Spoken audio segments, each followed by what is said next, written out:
इन्होंने बाबा के दरबार पे तपस्थान पे शिकत दी थी इन्होंने। तो और ये तपोभूमि सिद्ध बाबा चटपने का इतिहास बड़ा ही गौरवमय इतिहास है और बड़ा ही रमणीक इतिहास है, जो गुरु पीरों संतों से जो अपने मुखारबिंद से सुनते आ रहे हैं तो वही आपके सामने जो बखान करेंगे। तो ये तपस्थान सिद्ध बाबा चटपन आए कि गुरु गोरखनाथ के शिष्य हैं, जो कि नाथ संप्रदाय में जो गुरु सिद्धों में सिद्ध नाथों नाथ गुरु गोरखनाथ जी हैं, जिनके 9 नाथ 84 सिद्ध हुए हैं। इनमें 84 सिद्धों में से सिद्ध बाबा चटपनाई का जो नाम दर्ज है, बड़े तपस्वी पहुँचे हुए संत और अजर अमर, इनकी कभी जन्म का कभी समाधि का कोई व्याख्यान नहीं मिलता कहीं भी। दे गुरु गोरखनाथ के शिष्य जो चटपनाथ जी चंबा में मणि में इसकी जो यात्रा चल रही है, उन्हीं का ये वरदान है, उन्हीं के सिवा से वो जे उन्हीं की खोज है जो चटपनाथ की जो मणि में इसकी यात्रा चल रही है। वो आज भी फरमाना उसके चटपनाथ का चंबे से सड़ी जाती है, सड़ी मुबारक वो मणि में इस पैदल यात्रा के लिए जाती हैं, वो जोगी परिवार लेके जाते हैं। तो बाबा जी भ्रमण करते हुए जब इस एरिए में आए, ये पठानकोट डिस्ट्रिक्ट में पड़ता है पिंड कटार चक, तो इस पेड़ जब एरिए में आए थे बिल्कुल खेती बाड़ी होंगी मैदान सी, जिनके लोग चरांदे पशु चरांदे ही, तो इतने धूना लगा के बाबा जी के पास बैठ जाते हैं। तो बाबा धूना लगाने के बाद जब अपनी समाधि में नहीं रहे तो जिम्मेदार लोग थे बाबा जी के पास आए, बाबा जी महाराज जी खेत छोड़ दो, कहीं आगे पीछे चले जाओ। तो बाबा जी तपस्या में भजन में नहीं लीन थे कि बाहर क्या हो रहा है, बाहर दृष्टि का कोई पता नहीं था, भजन में इतने डूबे हुए थे। तो बाबा जी के पास फिर दोबारा पुण्य 5, 7, 10 दिन बीतने के बाद फिर दोबारा आए, फिर बाबा जी कहने लगे कि बाबा जी मुझे हमारा खेत छोड़ दो, कहीं आगे पीछे चले जाओ। तो कहते हैं जे बाबा जी की ना उठने के उपरांत वो कहने लगे कि बाबा जी आंखें बंद करके पखंड कर रहे हैं, ये उठ नहीं रहे। तो नास्तिक लोग जो गुरुओं पीरों संतों को जो एक धर्म को नहीं मानते, तो ये सनातन को नहीं मानते, वो एक ऐसे लोग थे पापी थे जिन्होंने बाबा जी को बैल में सुहागा चढ़ा दिया उस टाइम थे। तो बाबा जी बड़े सहज स्वभाव से बड़े बोले, प्रेम से बोले कि भक्तों मेरे को परेशान ना करो, मेरे को एक 4 पाई जितनी जगह दे दो, एक कुटिया दे लीजिए, बाकी अपने खेती बाड़ी करो। तो बाबा जी की वो बात नहीं माने, बाबा जी रात पड़ने वाली है, रातों रात जहाँ से चले जाओ, नहीं तो आपको धक्के देके जहाँ से निकालेंगे। तो इतना सुन के बाबा जी सुन चलने लगे, इनको ज्ञान देना बहुत जरूरी है। अगर ज्ञान नहीं देंगे तो इनकी जरी आने वाली पीढ़ी और खतरनाक होगी, ये साधु संतों को मानेंगे ही नहीं।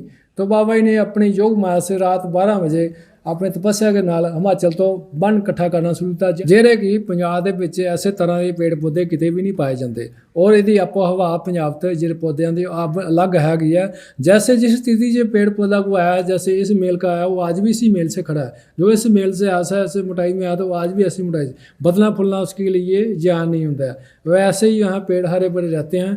तो चढ़पन आई यहाँ जब रात 4 बजे तक उन्होंने जंगल तैयार कर दिया, तो खेती बाड़ी करने वाले जो लोग थे वो डरे कि हमारे खेत में तो जंगल तैयार हो गया। लोगों ने जब देखा हैरान रह गए, फिर वृक्ष उड़ते आ रहे, चंबा की बात है कि आंधी नहीं तूफान नहीं, फिर यहाँ वृक्ष उड़ते आ रहे लग रहे थे।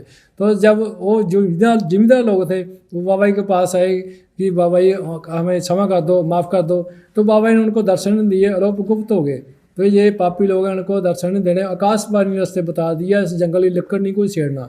अगर कोई दातन तक भी आज घर में लेके जाता है उसका नुकसान होना शुरू हो जाता है। इतना वरदान दे दिया, जो लकड़ मुर्दे के ऊपर शमशान के घर में ऊपर जो मुर्दा जलाते हैं उसमें पाई जा सकती है। और ये जंगल की लकड़ है जो बाबा के धुएं में काम आती है, जो 24 घंटे अखंड रात दिन धुआं चलता है। लगभग 1600-1700 साल अखंड धुआं जे सदियों पुराना रात दिन चलता है। प्राचीन जो जहाँ स्थान है ये धुआं बाबा जी का है, बाकी सब बाद में बना हुआ है। तो सिद्ध बाबा चटपन आई ने ऐसा उनको ये दे दिया, श्राप दे रखा, फिर आज भी जंगल लकड़ दातन तक घर नहीं लेके नहीं जाता थे, मुर्दे के काम आती है। या लंगर बनता बाबा जी का, जे आश्रम की तरफ से डेरे की तरफ से 24 घंटे यहाँ लंगर की सुविधा की रखी यात्रियों के लिए। आज तो ये चटपट जी बन जो एक रात बनने के कारण इसका नाम जो चटपट बनी ना था ये रखा है। फटाफट कुछ तैयार हो जाती है। जब बाबा जी को उन्होंने लोगों ने सुहागा चढ़ा दिया था, उनको तंग किया था, तो कुछ समय के बाद नीचे से जहाँ ज़मीन से जल निकलना शुरू हो गया था। जो कुंड बने हुए हैं, 3 कुंड है, चौथी जगह जहाँ फुहारा निकला था, उस टाइम की बात है, फुहारा भी 4 फुट निकलता था। तो संत गुरु पीर दसते हैं कि ऐ कुंडा में जो स्नान करते हैं और बाबा का आशीर्वाद दे रखा है, जो खाज फुड़ा फिंसी कोड़ मुका ददरी जिनके होंगी है वो ठीक होंगे स्नान करने पे। जिनके माता बहन के घर में औलाद संतान नहीं होती है, जहाँ स्नान करने पे उपरांत 5 ऐतवार आते हैं, उसके धागा डाला जाता है बाबा का नाम का, झोली में फल दिया जाता है। तो ये चमत्कार बाबा का आज भी ये चमत्कार होता रहा है। पीछे कोरोना टाइप में जहाँ एक पेड़ से धुआं निकलता था, काफ़ी यहाँ मीडिया पत्रकार पहुँचे थे ऐसा देखने के लिए, काफ़ी प्रचार हुआ था। जहाँ मिट्टी का परीक्षण करने के लिए जहाँ कई संस्थाएँ आई हैं, जो ऐसी मिट्टी का परीक्षण नहीं कर सकी है, इसका ध्यान आज तक नहीं राज जान सकी। ये चमत्कारी भूमि तपोभूमि चड़पन आएगी, तप से माया से उनकी आज भी खड़ी है। वो आज भी इस जंगल को कोई नुकसान नहीं है, सारे पास ये खुला बाउंड्री है, कोई बाउंड्री नहीं की हुई है। तो अनेक जोगी यहाँ तपस्वी महंत पीर यहाँ रह चुके हैं, जिनकी समाधियाँ प्राचीन लगी हुई हैं। ऐसे गुरु शिष्य परंपरा जहाँ चलती आ रही है, जब को गुरु चोला छोड़ता है उसके आगे शिष्य बैठता है, फिर आगे शिष्य बैठता है। ये नाथ संप्रदाय का बड़ा है कि महान प्रसिद्ध स्थान है चटप बनी, ये तपोभूमि चड़पनाथ जी की। जय बाबा चड़पनाथ की, जय भोलेनाथ। की नाम है ਤੁਹਾਡਾ? आशीष शर्मा। और की है इस मंदिर का इतिहास? ये मंदिर बड़ा प्राचीन मंदिर है और यहाँ पे पानी की बावड़ी हैं, जहाँ पे नहाने से लोगों को बहुत तरह के प्रॉब्लम से रिलीफ मिलता है। बड़ा अच्छा और मान्यता वाला मंदिर है ये। नाम है ਤੁਹਾਡਾ? ਸਰ ਮੇਰਾ ਨਾਮ ਰਾਜਕੁਮਾਰ ਹੈ। ਮੈਂ ਪਠਾਨਕੋਟ ਸਿਟੀ ਨੂੰ ਬਿਲੋਂਗ ਕਰਦਾ ਹਾਂ ਤੇ ਜੋ ਜਾਣਕਾਰੀ ਮੈਨੂੰ ਇਸ ਮੰਦਿਰ ਦੇ ਬਾਰੇ ਹੈਗੀ ਹੈ ਉਹ ਇੱਦਾਂ ਹੈ ਕਿ ਇਹ ਮੰਦਿਰ ਬਹੁਤ ਇਤਿਹਾਸਿਕ ਔਰ ਪੁਰਾਣਾ ਮੰਦਿਰ ਹੈ ਔਰ ਇਹ ਜੋ ਹੈ ਆਪਣੇ ਚਿਰਪਟਨਾਥ ਬਾਬਾ ਜੀ ਜਦੋਂ ਇੱਥੇ ਆਪਣੇ ਪੂਜਾ ਤੇ ਜਾਂ ਆਪਣੀ ਧਿਆਨ ਲਗਾ ਕੇ ਬੈਠੇ ਸਨ ਤੇ ਇੱਥੋਂ ਦੀ ਜ਼ਮੀਨ ਦੇ ਮਾਲਕ ਨੇ ਜੋ ਉਹਦੇ ਤੇ ਹੱਲ ਚਲਾਇਆ, ਜੋ ਉਹ ਚਲਾਉਣ ਦੇ ਕਾਰਨ ਜੋ ਉਹਨਾਂ ਦੇ ਸਰੀਰ ਦੇ ਕੁਝ ਅੰਗ ਜਿਹੜੇ ਹੈ ਜਗ੍ਹਾ ਜਗ੍ਹਾ ਤੇ ਜਿਹੜੇ ਕਿ ਉਹ ਬਿਖਰ ਗਏ ਸਨ।